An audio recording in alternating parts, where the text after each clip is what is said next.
नमस्कार दोस्तों। सावन का पवित्र महीना भगवान शिव को समर्पित है और सावन का मंगलवार माता पार्वती को। सावन के मंगलवार को मंगला गौरी की पूजा अर्चना की जाती है।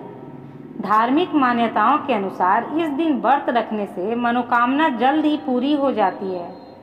सुहागिन महिलाएं अगर इस व्रत को रखती हैं तो उन्हें अखंड सौभाग्यवती होने का वरदान प्राप्त होता है। इस दिन सुहागिन महिलाएं पूरे दिन व्रत को रखकर शाम को मंगला गौरी की विधि विधान से पूजा अर्चना कर व्रत कथा को पढ़ती हैं तो इससे अखंड सौभाग्य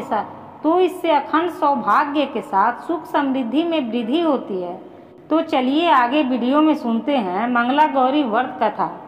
ग्रंथ अनुसार एक समय की बात है, एक शहर में धर्मपाल नाम का एक व्यापारी रहता था।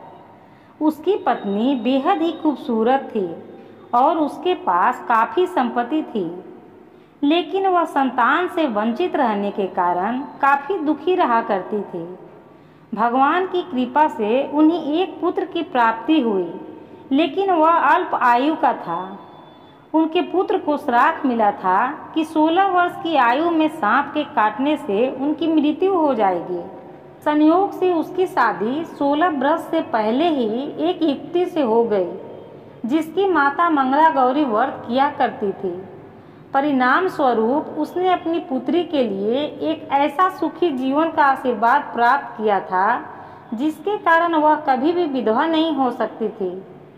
तो चलिए आगे के कथा में जानते हैं किस प्रकार उस व्यापारी को पुत्र की प्राप्ति हुई तथा उसका पुत्र किस प्रकार श्राप मुक्त हुआ। एक बार व्यापारी और उसकी पत्नी दोनों काफी दुखी मन से बैठे हुए विचार विमर्श कर रहे थे। ठीक उसी समय उनके घर एक साधु आए तो साहूकार और उसकी पत्नी उनका बड़ा ही अच्छे ढंग से स्वागत किया, परंतु साधु ने उनके चिंता को भांपकर इसका कारण पूछा। तब उन्होंने अपने संतान न होने के दुख को बताया। इस पर साधु ने सावन मास के मंगला गौरी का व्रत करने की पूजा और विधि बताकर चले गए। अब साहूकार की पत्नी सावन मास के पहले मंगलवार को ही मंगला गौरी की पूजा अर्चना करने लगी। इसके कुछ दिन बाद ही दोनों के सपने में भगवान शिव और मां पार्वती ने दर्शन दिए और कहा कि इस गांव में एक आम के वृक्ष के नीचे गणेश जी की प्रतिमा होगी। तुम उस पेड़ से आम को लेकर अपनी पत्नी को खिला देना, तत्पश्चात वह गर्भवती हो जाएगी और तुम्हें पुत्र की प्राप्ति होगी। इस तरह वह साहूकार आखिरकार उस आम के वृक्ष को ढूंढ ही लिया और एक पत्थर के प्रहार से आम को तोड़ने लगा। आम तो टूटे, परंतु एक पत्थर गणेश जी के प्रतिमा में लग गया। इस पर गणेश जी रुष्ट होकर उसे श्राप देते हुए बोले, हे मानव, तुमने अपने स्वार्थ के कारण बिना ध्यान दिए ही पत्थर चला दी। तुम्हें पुत्र की प्राप्ति तो होगी, परंतु वह अल्प आयु का होगा। तब साहूकार विलाप करने लगा तो गणेश जी ने कहा, मैं श्राप तो वापस नहीं ले सकता, परंतु हाँ, किसी अखंड सौभाग्यवती कन्या से उसकी विवाह हो जाए तो वह श्राप मुक्त हो जाएगा।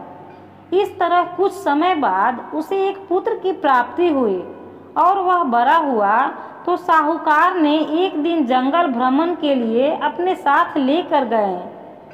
वहाँ उन्होंने कमला और मंगला नाम की 2 कन्याओं को देखा जो मंगला गौरी व्रत की बातें कर रही थी। तब साहूकार ने कमला के पिता से बात कर दोनों का विवाह करवा दिया।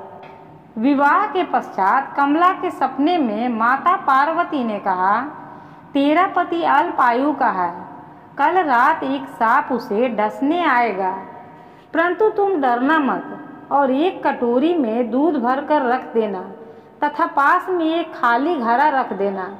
इस तरह सांप दूध पीकर उस घड़ा में आ जाएगा। तब घड़ा का मुंह कपड़े से ढककर दूर जंगल में सांप को छोड़ आना। माँ पार्वती के अनुसार कमला ने ठीक वैसा ही किया और सभी परिवार को आप बीती सुनाई। इस तरह मंगला गौरी के व्रत के प्रभाव से साहूकार का पुत्र श्राप मुक्त हुआ।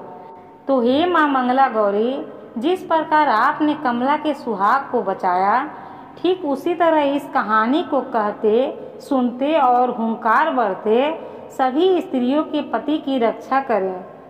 धन्यवाद।